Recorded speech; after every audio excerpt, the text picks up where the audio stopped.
బావ గురించి నీకు తెలియదే ఉన్నది. లగ్గమైన కాడ నుంచి తాగుడు తినుడు తిరుగుడు, ఇది ఏమంటే ఏమన్నంటే తిట్టుడు కొట్టుడు, పైసలు తీసుకురా అని ఊకే కొట్టి చంపుతుండే.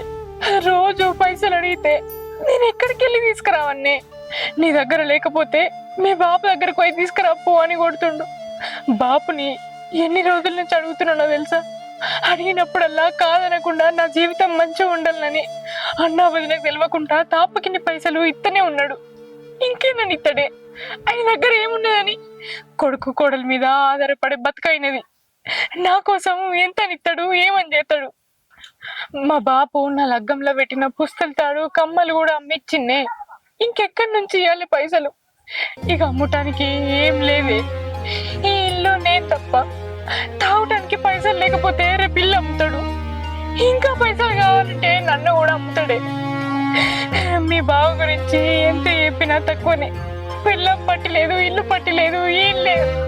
ఏమున్నా సోపతులు పట్టుడు, తాగుడు తినుడు తిరుగుడు.